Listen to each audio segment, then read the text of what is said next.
Blessed be everyone. Hello and welcome to episode 16 of Black Magic Talk. Can you guys believe it? We're at 16 already. It seems like these weeks are going by and they're going fast. Today we have another special, wonderful guest, Carly Stuneck. Is that how you say it? Yep, Stuneck. Okay. Sunak. Okay. So we're gonna jump right into it. So go ahead and introduce yourself. Tell us a little bit about you, how you got on your path, and we'll go from there. All right. Yeah, so my name's Carly. My name is also Emerson Sinclair. If you want to follow me on YouTube, Instagram, Bandcamp, all those kind of things, that's my stage name. I'm a musician. I play keyboards and violin primarily, and I also sing a bit. Really, my focus musically is kind of on songwriting. That's what I really care about, but I'm also the person who performs most of my stuff, so I guess it's all rolled together at this point. But yeah, so the way that I got on my magical path was kind of a long and convoluted journey. So I grew up Christian, and I actually,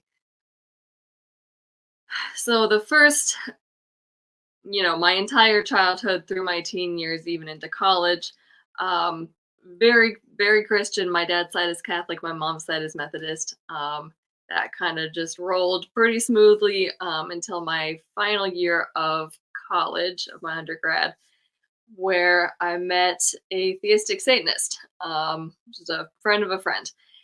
And so it really just kind of upended at that point just my moral compass, because I kind of had this kind of unscrutinized idea that compassion, which was one of my very tip top values, was associated with Christianity. And I say unscrutinized because I never would have really said that, like, oh, I don't think atheists can be compassionate, or I don't know, Hindus can be compassionate. But it was just one of the values that had kind of become associated with Christianity for me. And all those other, other religions or, atheists, I didn't think they were evil, but I thought they were wrong, basically. But because they weren't the opposite of Christianity to me, they were just kind of something unrelated. But Satanism, that's the opposite of Christianity. So I would have thought, at least at that time, I don't think this now, but at the time I would have thought that a Satanist values should be the opposite of my own. But because this Satanist that I met had, clearly, demonstrated that he had compassion, that kind of just put a little crack in my understanding of how things were supposed to work. And so, I got curious about it. I was like, well, okay, clearly I was wrong about something. I maybe knew it was a little bit kind of a deep crack. But whatever. I was like, okay, maybe I can just read about this a little bit, and maybe I'll discover something and I'll have been right all along. But it never works, right? Like that is never the way it turns out. So I started reading, and I started reading. At that time, I really didn't know anything about Satanism. The person that I met was an atheistic Satanist, which meant nothing to me. If it had the word Satanism in it, must be pretty bad. I kind of started reading about the different types of Satanism, and I actually kind of could see why somebody would want to be a theistic Satanist. Um, they kind of get accused a lot of being like inverted Christians, which in some cases is probably more true than others, but probably because of that inverted Christianity thing, I kind of got it. Like, I didn't see it. It made sense why somebody would want to have like a devotional relationship with a deity that wanted you to have a good time and wanted you to be able to stick up for yourself and do what you wanted to do. So I mean, that was kind of one of the main nails in the coffin right there for Christianity. Like it just made too much sense. But I still wasn't really ready to let go of Christianity because it was just, it was what I knew and it was important to me at the time. But anyway, I kept reading. I I read the Satanic Bible, and that kind of gave me permission to stick up for myself, which was something that I really needed some help with at the time. And I didn't agree with everything in it. I'd probably agree with even less of it now, but that, it's you don't really have to agree with it for it to do its job in a lot of ways.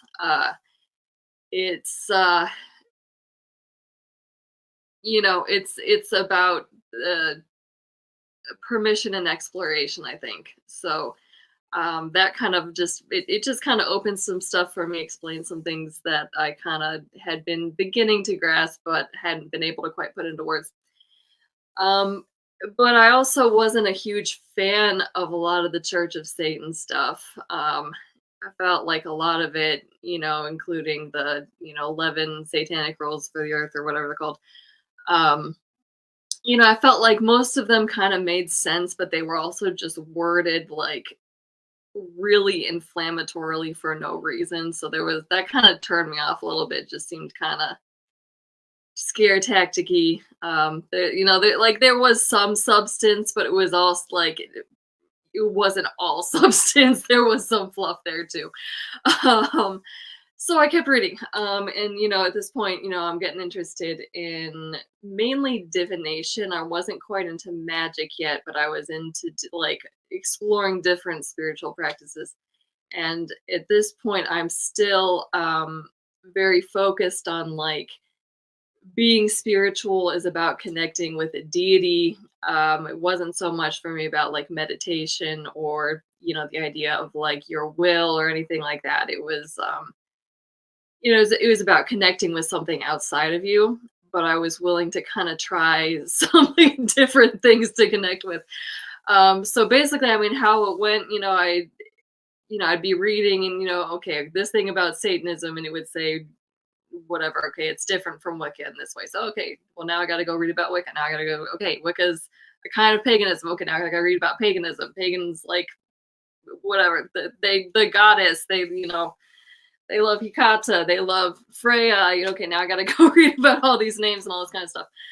And it kind of just like spiraled. It was just like one rabbit hole after another, after another, after another. And at this point, I'm like really juggling, like like trying to like, oh, what if I like pray to God and Satan every night? Like I don't know, it didn't really work, but like I tried that. um, but then what I think the real game changer was I discovered who the Morrigan was, the Celtic goddess of like war primarily, but also sovereignty, prophecy, magic, a bunch of other things kind of along with that war function. And actually, I didn't even find her from the rabbit hole, though. I found her from the Children of Bodom song. Um, but um, so I started working with her more than any other deity for a little bit.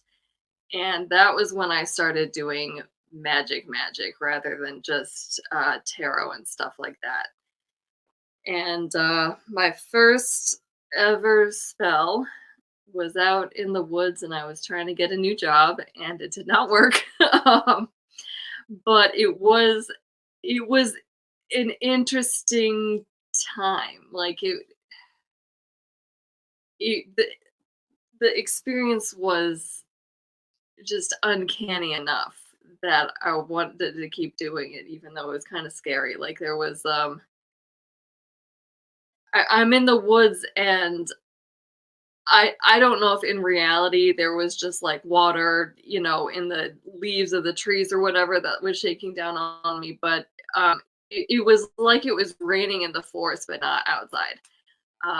Like as soon as I left, I mean it was clear skies, but I mean, it was so even and so wet. Like I mean, it was raining to me, like unambiguously. And that kind of threw me off. I think I didn't really like. I stopped in the middle and I kind of, just psyched myself out basically and left early and all this kind of stuff.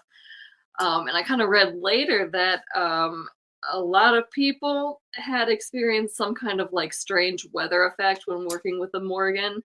And so that was, okay, it was just weird enough that I was like, okay, like this, all right, there's something here. So I kept going with that for a while, primarily working with the Morgan, and then, but still kind of exploring different things kind of as they came up. Like I worked with, I tried some Goetia stuff. I tried more Goetia stuff. Some different things. I had a friend who was kind of a follower of Hikata, so I did a few things with her, with Inanna. And then where it really got serious, though, as though it wasn't serious enough, that, um, but where the next kind of tipping point was, so at this point, I've graduated from college. I lived with my parents for about a year after that. So I'm sitting, my house I grew up in, I'm sitting at the kitchen table, and on the table there's a brochure for the Cleveland Museum of Art. Um, and it's about the Egyptian exhibit, which was there. This was in 2015. So this, I don't think it was King Tut. I think they had that later, but they had, just like I don't remember what the name of the exhibit was, but it was all like Egyptian artifacts and stuff. And one of the things in the brochure was the myth, the contendings of Set and Horus. And I, was kind of thinking to myself, I'm reading this, oh, this would be cool. I'm into like, I've never tried to invoke an Egyptian deity before. Maybe I should try one of them. They sound kind of cool. And so as I was thinking that, though, I just got this kind of sense that, Set was already in the room with me. There was no real point doing invocation at that point. And that was a sense that I'd gotten. I mean, even since being a Christian, like I kind of had like an idea that, oh, God is with me. Like I feel like something's here. And different ones kind of felt different. There's a feeling to each one of them. So, I'm kind of like, oh, I feel like Set's here. But what I really noticed was, wow, Set feels a lot like Satan. So, okay. So I asked him, are you Satan? And he was kind of like, you'll see. And to me, like, okay, like there's this Christian thing where you have this question and you just have your question forever. Like you just contemplate and I mean, like maybe on your deathbed you'll get some clarity, but I mean the rate of getting your questions answered is just not fast.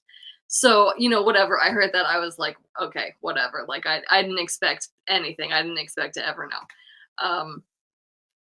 But just a few days later, I was I think I was talking to him about something else.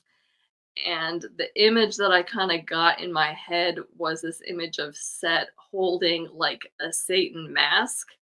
And that was actually kind of a tipping point for me because I realized I'd kind of been asking the question backwards. Like it wasn't about, is Set actually Satan? It's, is Satan actually Set? Because Satan is kind of this, I mean, it's like he's a Christianized concept. They're not going to give him he's supposed to be the ultimate evil. They're not going to make him this complex character with all this nuance and all this kind of stuff. Like, Set has the nuance. Satan, not so much. So that made sense. That was cool. And then I started reading about the Temple of Set, which I had heard of before, kind of like in my, just roamings through Satanism and left hand path things, but I'd never like really paid a lot of attention. Um, but I just felt like it was something that I needed to do and something that Set wanted me to do.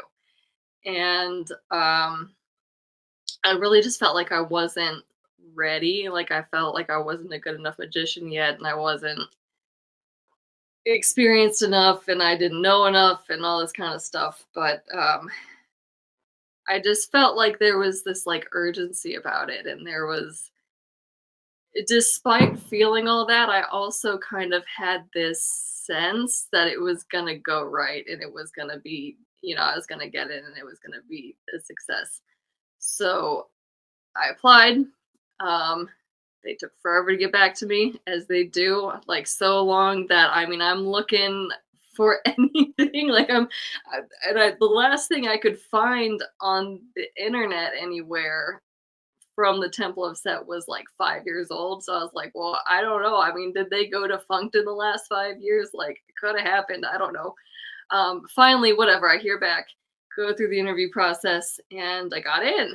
Um, and that's where I've been for the past, geez, 7 years, a little over 7 years. And that's been my primary form of spirituality. And gradually, I kind of moved away from needing to be invoking something outside of me to do magic. Um, and I started focusing more on like, okay, but what do I want out of this? What do I want my life to look like? What is, what's going to be fulfilling? What is important to me? What's my will? Like, that's kind of more become the central question now. And that has taken a lot of forms. I think I've taken a lot of detours, but I feel like each time I kind of get a little bit closer to really doing what I'm here to do. So that's kind of been my a long version of the short version, I guess. No, that's great. From the history that I know of Set, he sort of was a mean deity, for what he did to Osiris. And Yep. then, his wife Isis had to come and kind of fill in the pieces.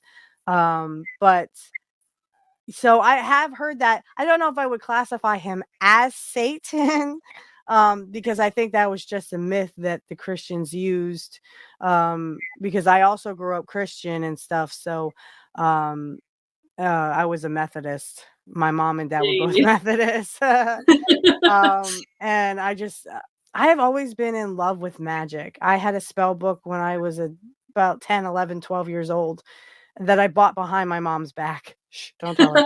No, no, I think she found it and threw it out. But I have always been Happens. in love with magic, whether it was stage magic or it was real magic, in spells and stuff. So, and yeah, I can see where people would say, oh well, the Temple of Set is nothing but a bunch of Satanists. Well, no, that's not true. Unless you believe that they're, if that's the case, then you believe everything is Satan unless it's Christianity. This I was talking to, I can't tell you how many people have come up to me and they're like, why aren't you Christian? And I'm just like, because I don't want to be. Because I didn't feel at home there. I always felt Mhm. like everyone was looking down on me and judging me based on the fact that I had to believe this or believe that, or it's kind of strange. I told this story before. My mom bought me my first and well, at the time only a Ouija board, and then the next couple of years proceeded to tell me why the Ouija board was evil. Well, then why did you buy Okay. it? Yeah. So I hear where you're coming from, and we've very similar kind of backgrounds there. Although I can't believe, I don't know why anyone would want to be Catholic at this point, but because of the cover-ups and stuff. So, Well, yeah.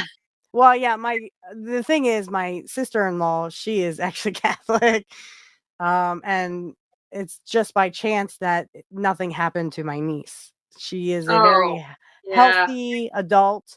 She is now, she'll be 18 August 30th.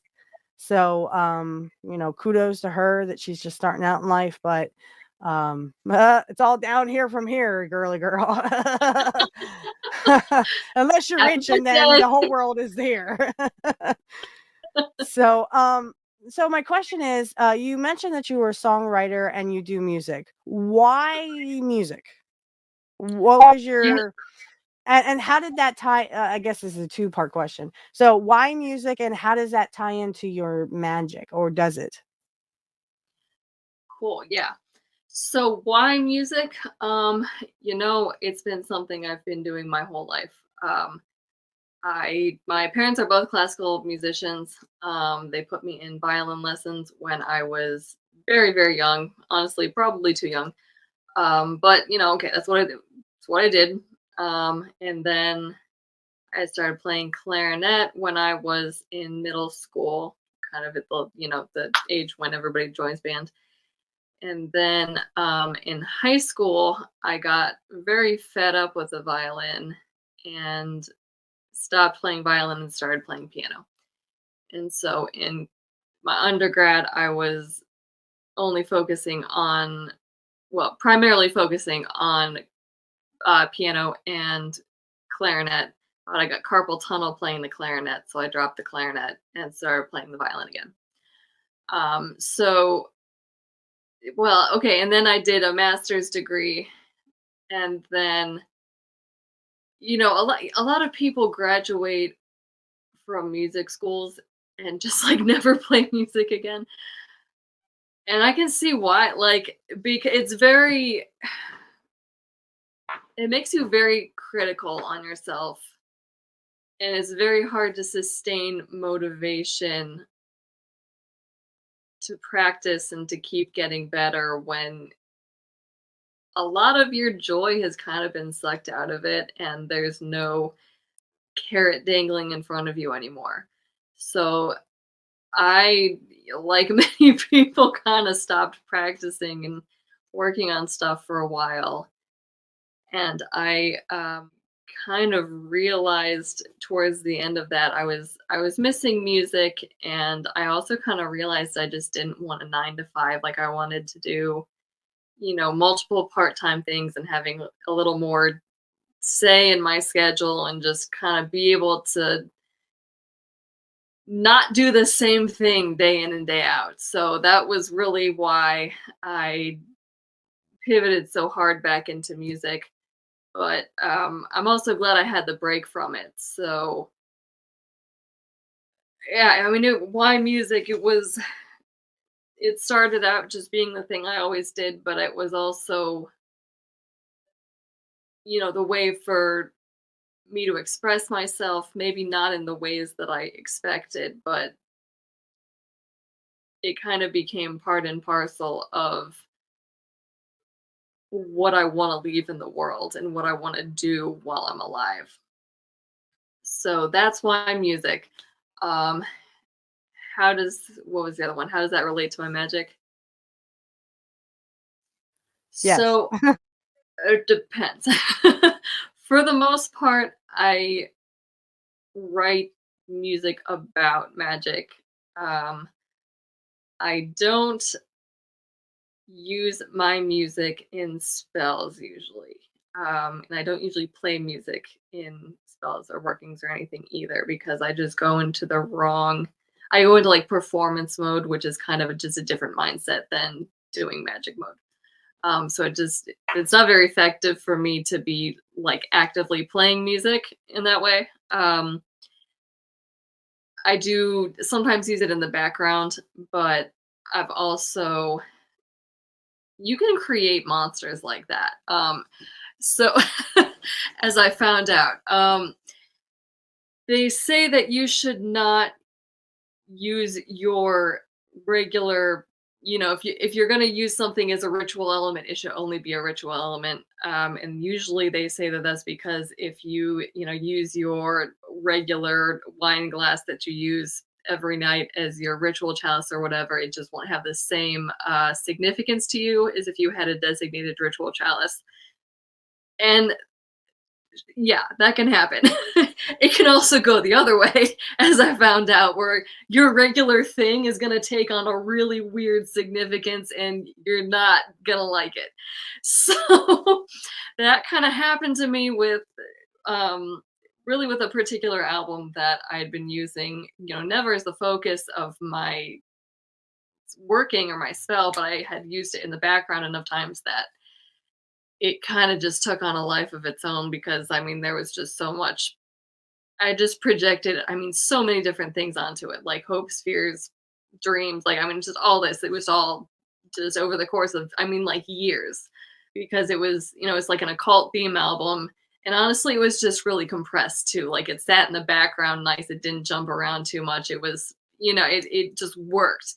The album was called In Solitude by, it was called Sister by In Solitude. And I don't know. Nobody who's normal knows who they are anymore, but there's some weirdos out there who know exactly what I mean. Um, so anyway, yeah, I had to stop listening to it basically. I actually got a lot of the things that I'd been trying to get after I stopped listening to it, which was interesting.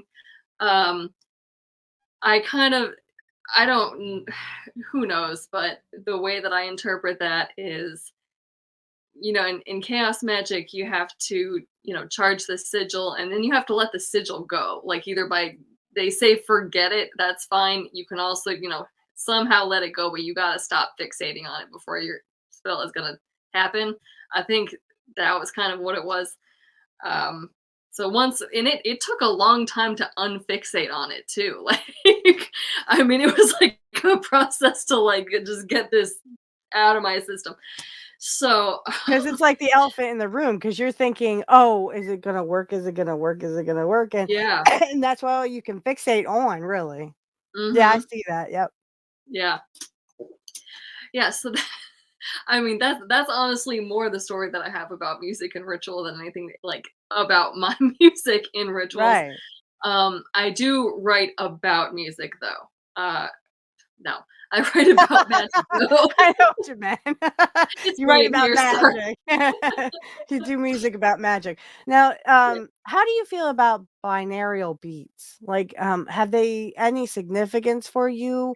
I noticed you said you didn't really meditate, but can they get you into a meditative state, so to speak? Or, how would you see that kind of music, like they always say meditation music, but anything Yeah, can be meditative, really. true, I mean, yeah. the rain outside, the leaves and the trees, or just the grass as it sways back and forth in the wind, or wind can be meditative. Mhm. How exactly would you classify like the music that like, would you ever think about doing something like binaural beats, or meditative music?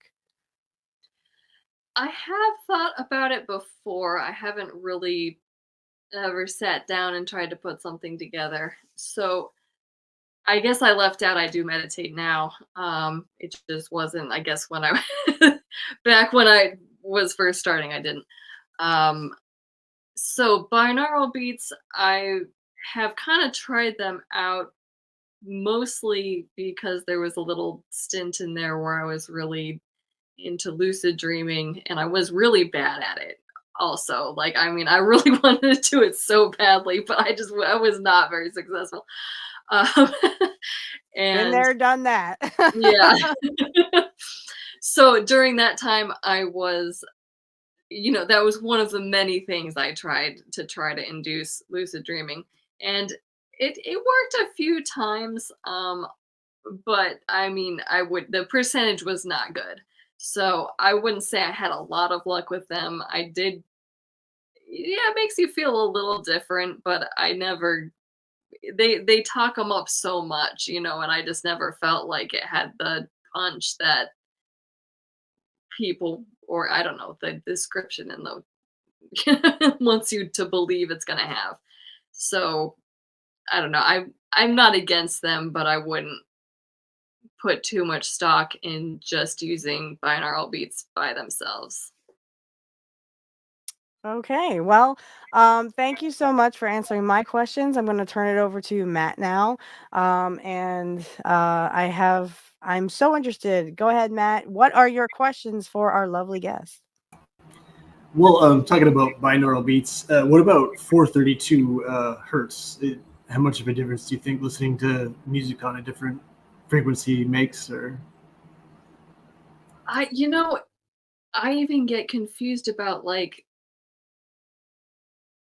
there's always so many other frequencies in it than 432 that I've never sat and listened to only 432, It's always so I couldn't even tell you. I don't when all these things that are 432 hertz. I mean, that's I don't know what a G sharp. Like you can play that on a piano. That's one note.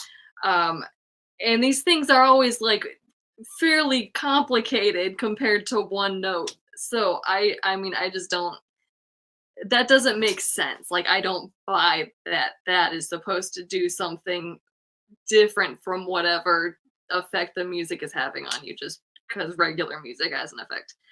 Um but again, I haven't sat down and just played 432, so maybe I don't know, maybe there's something I'm missing here, but I don't know. I Anytime I've seen that, I'm always very skeptical that it is even primarily 432. So I don't know. so, what was the last album that you put out with Emerson Sinclair? So the last album I put out, I have 2 EPs right now. I'm working on a full length as we speak. But the last one I put out was an EP called Trepidation and Awe. It came out New Year's Eve of 23. So that is up on my Bandcamp and Spotify and all that good stuff. Took me a very long time to put out. I worked on that over the course of like 5 years. So That's awesome. Yeah, I find it very, I would say, hypnotic. thank you. Yeah, I enjoyed it very much. Yay, How about playing live music? What's the difference between playing live music and recording, I guess, for you? I really prefer playing live. Probably partly just because I'm more trained in that than I am recording. But yeah, recording is a drag. I mean, talk about like something that first of all, I mean, if you're self-critical, it's gonna be bad. Like you're never gonna like what you hear. But okay, you get used to it. You get better at identifying, okay, does this sound bad because I played bad? Does it sound bad just because it's an unaltered recording, or do I need to move my mic, or like that kind of stuff gets easier. You get better at like knowing why it sounds bad. But I don't know. I think recording to me is just not as fun and not as satisfying as playing live. There's just something about being in a room full of people. Um, it makes you go into a different headspace. It's more exciting. There's more energy. I usually feel like I can, connect with people better live. So I really prefer playing live. Is that sort of a ritual of sorts in a sense? It can be. So this is actually something that I've put a lot of thought into because it's hard to know what the audience is feeling from the stage sometimes. Because, like I said before, for me, like playing and doing magic are just very different headspaces. So I did actually recently have the opportunity to play in a magical ritual and get some feedback from what other participants were feeling. And it did seem that they felt that what I was doing was useful for the ritual and that it helped them go into a ritual headspace, which was wonderful feedback. I mean, great to hear because during that time, I felt like I was performing. I didn't feel like I was doing magic at all. I mean, I really I have a very good sense of, I wasn't the only person playing either. So it was very hard to tell, like, how are they feeling and are they feeling it because of, anything to do with me, or is it the other players or just the setting, or like what's putting them in that so to hear, oh, I really enjoyed your violin, it was, it helped it was great to be in that space with the violin. That was, I mean, like the best feedback I could have gotten.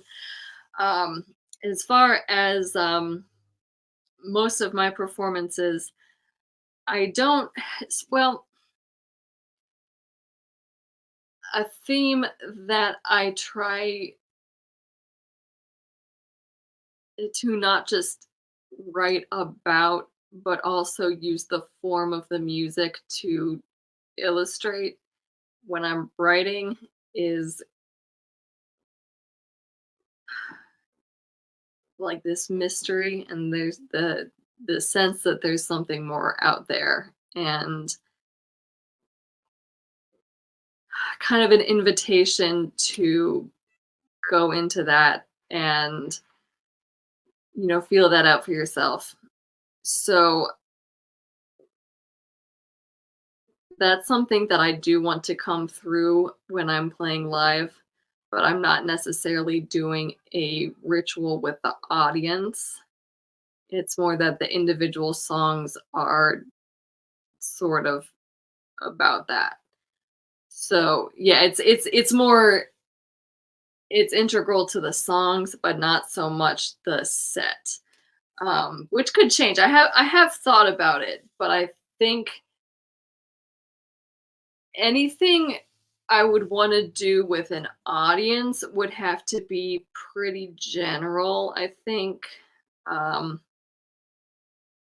well, I can think of a few things, but we're not supposed to talk about politics on this podcast, so um, I'll leave those out. But most of the things I can think of, they would have to be pretty general. So that's why, and I think that also it's not really important to me that other people do exactly what I'm doing. It's more important to me that they kind of connect with themselves, and learn to hear themselves, pay attention to their own feelings, their own preferences, their own values, like that kind of thing. That's much more important to me than trying to get them to do the same thing that I'm doing. I mean, and like they couldn't. I mean, it's not, what I'm doing is personal to me, and what they are going to come up with when they connect with themselves is going to be personal to them. So that is more important to me, to kind of get people thinking in that way than it is to get them to come together and do this big ritual. Like, I don't know, like I'm not a cult leader. um, that's kind of, I've met a few people who do want it to be that, and they kind of do want this legion of followers, and like at first I guess maybe I kind of did, but like I don't know. I've had a few people kind of attach themselves to me, and you know want magical advice and stuff like that. And I mean, it's a little draining too sometimes. Like, it's not all, it's, the ego boost is fun, but the actual doing of that relationship is not always fun. So I don't know. I think it's better if everybody is kind of doing their own thing and being inspired by each other, but I don't, need to be the leader. So Yeah. But you do teach music. I do teach music, yeah, but I mean, I don't teach it as like this big cult ritual. I teach how to play the violin or how to play the piano, but Right, yeah. Probably bad follow-up with that. But would you like to talk about teaching music and how that's different from playing? yeah, well, having any skill is one thing, and being able to teach skills is another skill on top. So that was something I kind of had to sink or swim on. Because music too. So my degrees are both in music. I was not, education the way like a classroom teacher has to have an education degree. That's not what I have. So that kind of qualifies me to do like different things than what they do.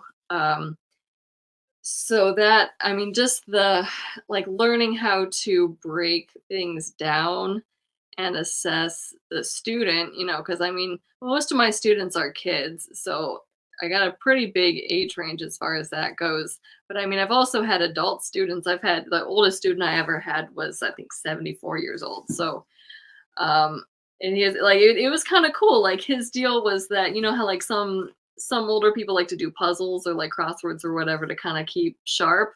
His deal was he liked to learn instruments to keep sharp. It was like his 14th instrument or something like that. So, and some of them were like ones I'd never even heard of. Like they were like traditional, like Mexican instruments and all this kind of stuff. So, I mean, it was cool. He was an interesting person, but I mean, like, what to do in a lesson with that guy is so different from how you have to tailor to, a 5-year-old. I mean, like that was probably the hardest thing, was just like, okay, how do I translate to the person in front of me what this skill is? Because what's appropriate for that guy and what's appropriate for a kid, I mean, like it's night and day different. So I think that was almost the hardest part of being a teacher. Like, is how do I get this skill that I don't even remember learning when it comes to the violin? Like, I mean, I was 3 years old when I started the violin. I don't remember how my teacher taught it to me. So just like kind of almost starting like, I kind of I've been in lessons for a long time. I know it worked, but that may or may not be the same thing that worked for somebody else. So just, I think the hardest part of that was understanding how to play the instrument from so many angles that you can teach it to whoever walks in the door was probably the hardest part. Yeah, because I'm sure with kids, it's a lot of discipline and structure and stuff because they've probably never played before. Yeah, some. I mean, I mean, even that is something that changes from kid to kid. Like some, okay, they want to know, they like a routine. They like to come in, sit down, do the same thing in the same order, and that's kind of like how they learn the best. Others, I mean, you just gotta roll with the punches. Like, and they usually take lessons after school, so you also have to deal with the fact that like you're not getting them fresh. They've been already learning all day. This is not, anybody's best by the evening. So that, I mean, just, yeah, you you it's really just adjust on adjust on the fly, and you know I was gonna say because yeah, I know my son gets easily distracted. It's like, oh, look at the kitty. It's yeah, like, hello, pay attention, please. So, and my son's also on the spectrum. So, I mean, is it harder for the spectrum kids or maybe the autistic kids than regular kids, or is it kind of all more the same? um I would say it's different. I don't so um musicians we're artists, right? Like a lot of us are on the spectrum too. So like I think finding the right teacher is pretty critical in that case. I've noticed, I have a very easy time teaching the autistic kids. 'Cause we have a lot in common. um but I've met other teachers who, I mean, it's intuitive to me. It's not intuitive to every teacher. So I think, you know, it just really depends. Like the fit's very important. Even sometimes, like I've even had students that, they get a student, you get a student for an instrument you don't even play because they didn't have enough teachers. And sometimes, if you and that student are a good fit, you still sometimes are able to teach them more than somebody who does play that instrument but doesn't understand their learning style, or, like know how to approach that. So it's really not difficult to find an autistic music teacher. I'm gonna be honest with you. I think that honestly would be my now. I don't know how to go about that. I don't walk into a music store. So, and are any of your teachers autistic? Like, I don't even know if they would be able to disclose that to you. Like, um, but I think just maybe try some different teachers and see which ones he connects with the most is probably the best advice I can give.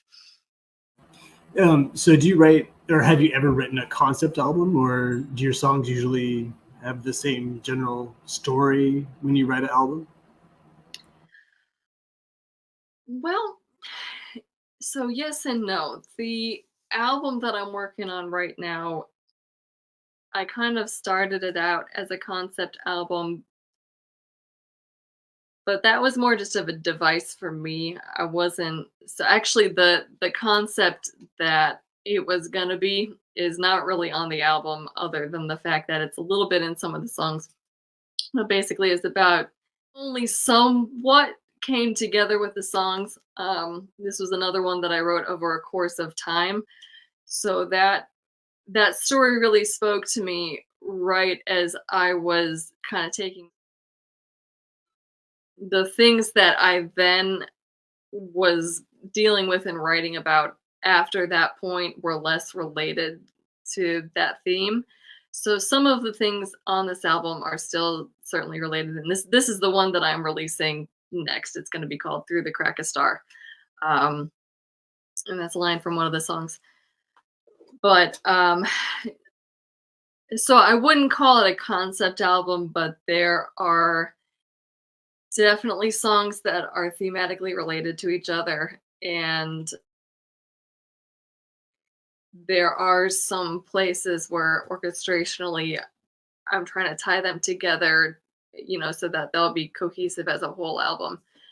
But I wouldn't call it a concept album because I didn't like religiously stick to that concept. There are definitely like other songs that aren't, really traceable to that. How about movie music? Is there any particular movie that maybe stuck out to you from your childhood or something that was important? Mm. Not really. I've never been that interested in writing movie music. I've never been that interested in movies actually. So that it kind of shoots that down. How about a show or anything? Nah. Not really for the music. Yeah. I mean, I remember growing up there was a few things like I mean, and kind of like random like oh, this is what I liked when I was a kid. I was really into the movie The Love Bug. There was a movie Abbott and Costello Meet Frankenstein. That's like a really old movie. It's from the 40s. Great movie. I still make everybody I know watch it. Um, so, but not for the music, just because it's I don't know. It's funny. It aged well. Um, And do you and think it maybe that's another separation of two things that you love, in a sense? yeah, maybe, maybe, Maybe. maybe. Uh, yeah, I don't know. The most of the music that I can think, well, yeah, I don't know. I can barely even think of what the music sounds like in those movies, even though I've seen them so many times. So clearly, it wasn't about the music. Um, you know what movie I did really like the music for was Get Out. That was a really good movie with interesting music. Well, that's the only one I can even think what the score sounds like.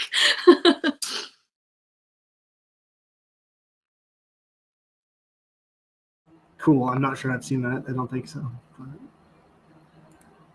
that's awesome. I see. I was thinking maybe Fantasia or something. I know that for me as a kid.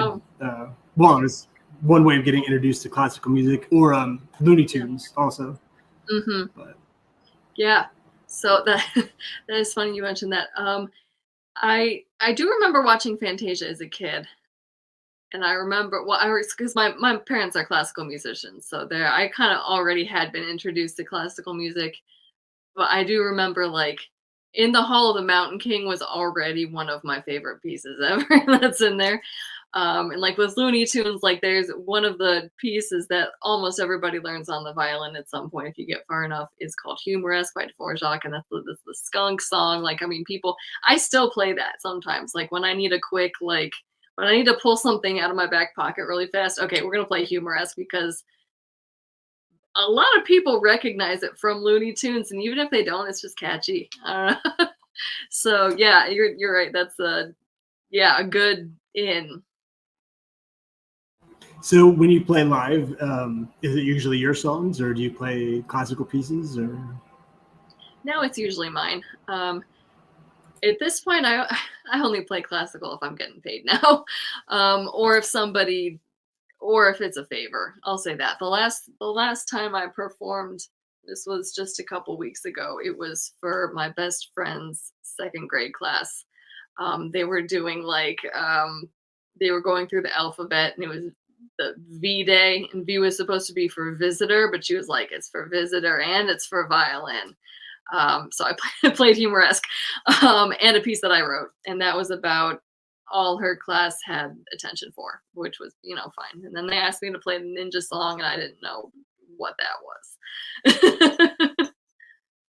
That's cool that you play your own songs, though, because usually people get exposed to classical music with always the same songs. So yeah, I guess so. Something that's funny, there's a piece that I wrote for piano that, I mean, it's a piano piece. There's no vocals or anything, so, and like I know how it's related to classical, but it's interesting. Like, I played it for a couple people, and they were just like, "Oh, what genre is that?" So I guess like it was, I like rock music. Like I've not. I think I still hear a lot of classical influence on my music, but it doesn't seem that other people hear all that much. So I also don't think they think it sounds like music, though. I had a friend who said that who either grows up on classical and learns, gets into rock, or gets into rock, or grew up on rock but gets into classical, has to has to come to terms with the fact that they play prog or something. So I don't know, like, I don't have a good name for this genre, but I guess progressive rock is close enough. yeah, I listen to a lot of bands that have just a little bit of classical in there, and it makes such a difference because I guess people aren't used to it, and yeah, I miss that. I mean, I love movies from like the 70s because they're so heavily classical music, and nowadays you don't get that so much. And I think, I don't know, I'm big on the feeling in movies with music. So Definitely. but yeah, I mean, art is magic, so it's interesting hearing you pick that apart to keep them separate, because I'll listen to music sometimes when I meditate, and other times I prefer silence, and I couldn't tell you why, but I can appreciate you saying that still. Yeah, I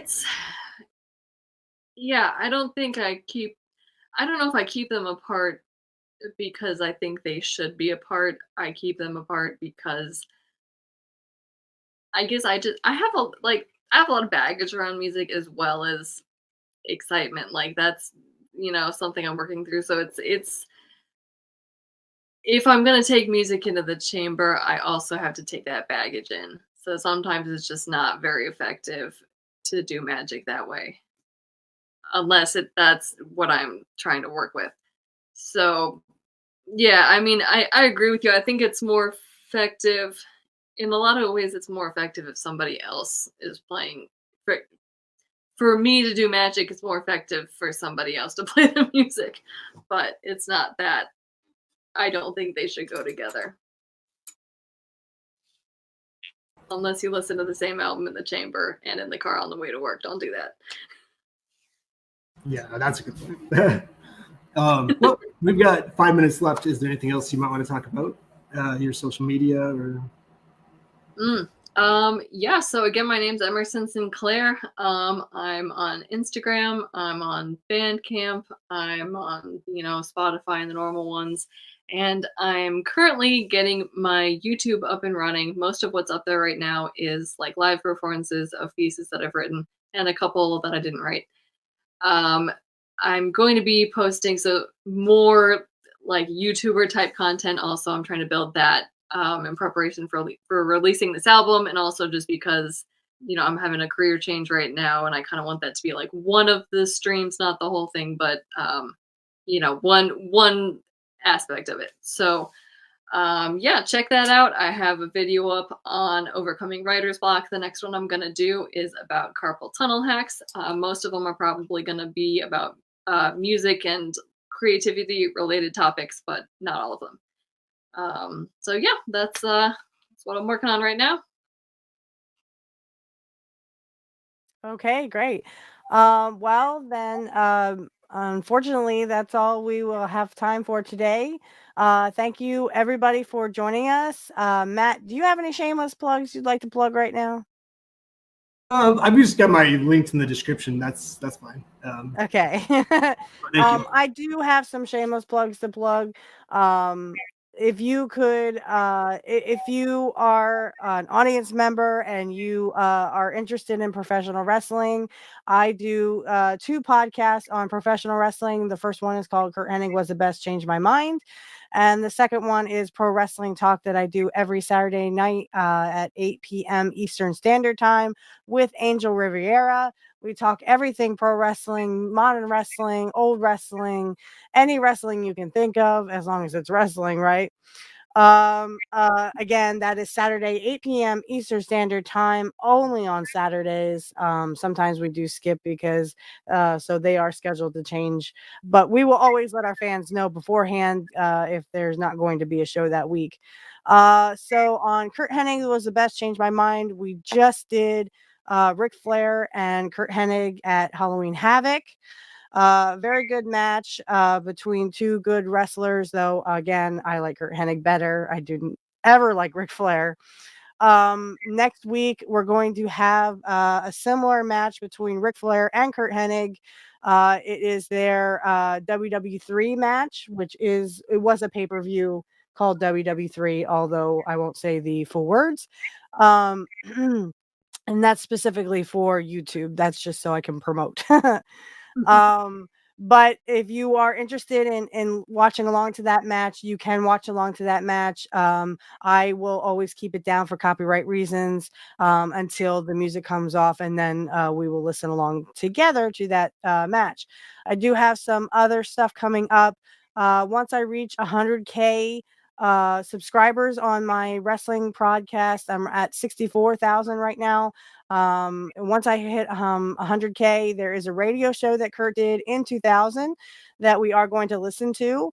And I have some special features that I'd like to kind of put in there along with that. So that will be coming up. It looks like I do have a poll on that. Let me go over. I do have a poll going. Right now, it's at like, let's see. It is at 69 votes. So right now at 70%, everyone wants to do the radio show. It is a good show. It is a little long, but it is a good show nonetheless. So if you want to check that out, again,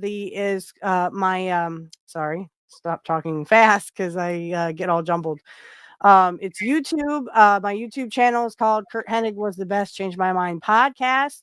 If you would like to follow me on X or anything, Black Magic Talk X or my Kurt Hennig podcast X, all links will be in the description field. I will have, of course, Carly or Emerson's in the description field. You can check her out.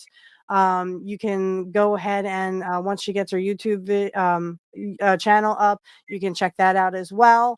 And as always, guys, have a great week and blessed be everybody. Thanks for having